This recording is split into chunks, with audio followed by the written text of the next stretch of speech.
गतिं गतेषु त्रिगोधराभिध्यगदाभिमर्श भग्नोर्दण्डे धृतराष्ट्रपुत्रे। जिस समय महाभारत के युद्ध का, जिस समय राजर्षि परीक्षित का जन्म कर मोक्ष ये कुछ नहीं हुआ था, उस समय की बात। जिस समय महाभारत युद्ध में कौरव पांडव दोनों पक्षों बहुत से वीर गति को प्राप्त हो चुके थे।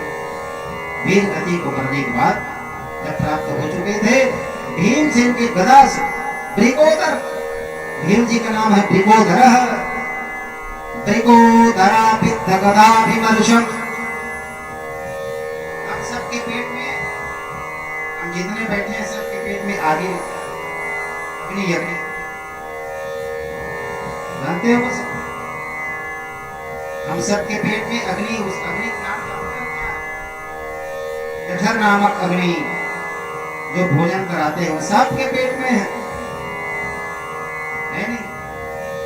जठर नामक अग्नि जो भोजन को पचाता है हम सब। लेकिन भीम के पेट में जब अग्नि था, उस अग्नि का नाम जठर नामक अग्नि नहीं था, उस अग्नि का नाम था वृकाग्नि। मात्र भीम के पेट में था। और दुर्योधन धर्मराज के लिए क्या नाम था? वृकाग्नि। वह वृका नामक जो अग्नि था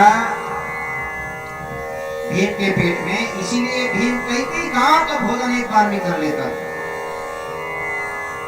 यह आपके पूरे क्षेत्र के आसपास के जितना है ये गांव 10, 20, 25, 50 गांव के भोजन वो अकेला भीम डकार जाए।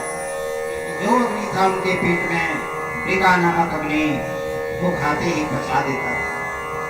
इसलिए भीम का नाम पड़ गया था त्रिगोधराभिमर्श भग्नोर्दण्डे धृतराष्ट्रपुत्रे। इनके द्वारा गदा से घायल होकर के जब प्रहार से दुर्योधन की जांघ टूट चुकी थी, तब अस्वस्थामा ने अपने प्रिय स्वामी का कार्य करने के लिए माता शिशूनां निधनं सुतानां निशम्य घोरं परितप्यमाना, अपने गुरुदेव अपने स्वामी के कार्य को करने के लिए आया और कहने लगा, हे महाराज, मैं जानता हूं कि आप युद्ध में क्यों हारे। आप युद्ध में क्यों हारे मैं जानता हूं। क्यों हारा? क्यों हारा भाई? और ये कहां पर की दुर्योधन कहां जानते हो?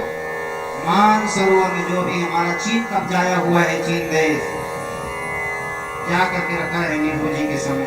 पूरे भूभाग को लोग बांट दिए थे, पूरा भारत के टुकड़ा अलग कराए, पूरा भाग को अलग बांट दिए।